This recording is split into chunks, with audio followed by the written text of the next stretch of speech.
Hello and welcome. Today we will look into the understanding of MVC architecture. So as the name says, it is MVC architecture. It is model, view, control.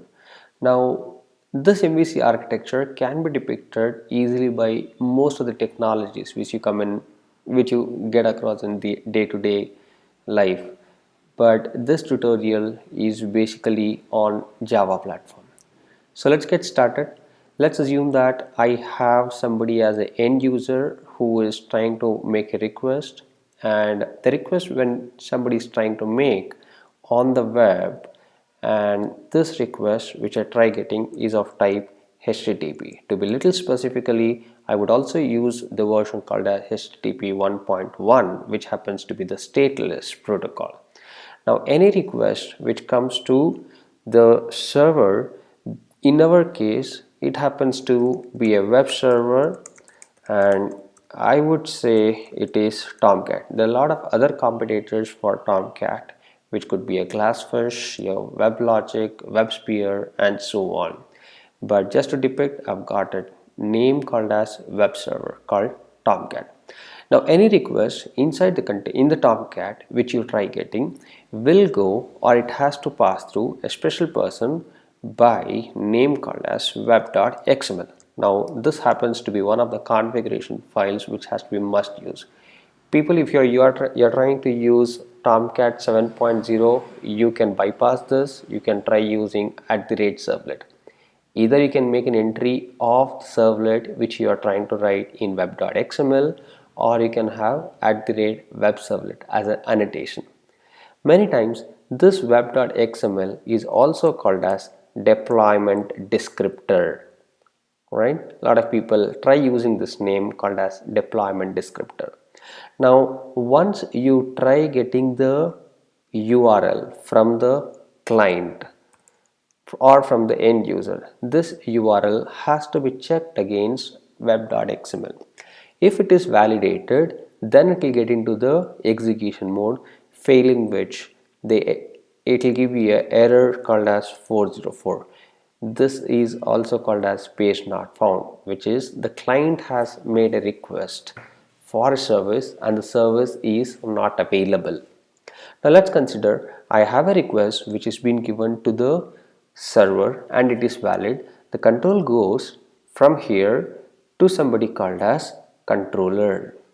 Now this word called as controller is quite common in most of the technologies. So let me put controller. The controller in our case happens to be servlet.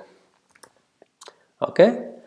Now servlet is one point of contact for all the jobs which you want to execute for a request which you got from the client. Now servlet is the responsibility of the servlet is to take request and a response and do a dip on it, which is I call it as deep inspection of a packet, because every request which you try getting it has to be dipped in and it extracts request and response. All the parameters which you try sending which will be sent via request. Now I can extract this data and I can call to a special person who is called as DAO. Now this DAO happens to be data access object. Okay.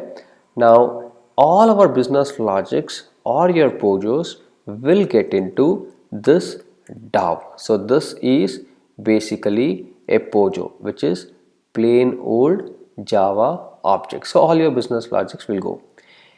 Of course, when you are trying to pass some data from controller to DAO, we try using a bean for passing the data between the controller and the DAO, which is obviously a good way of passing the detail. Now the DAO is one point of contact where it has a business logic. I is responsible to talk to any persistent storage. The persistent storage in your case could be a database, or it could be a ERP system, or it could be XML file or whatnot. Now database gives an acknowledgement, either it is a result set which is returned provided if you are giving a select statement or an integer depending on the DML operation which you try giving. The DAO finally renders or gives the output back to the controller, and once if this is done, the DAO job and database job is completely done. The controller now is a responsible person to give the control to somebody who can show things beautifully. In our case, it will be view. Now this view most of the times will be JSP or it could be JSF and so on. There are a lot of other people who try doing it. Maybe there are a few implicit tags which you can try exploring in, which is called as JSTL. This is one of the tag which we try using it, which is implicitly available. Now the controller gives the control, it tries setting it as a parameter or object and gives it to the view. View renders it very nicely and finally hands it over to client. So we have model, which is also called as a DAO, view, which is a view, either it is JSF, JSP or JSTL, and of course you got a controller. Thank you for watching this tutorial.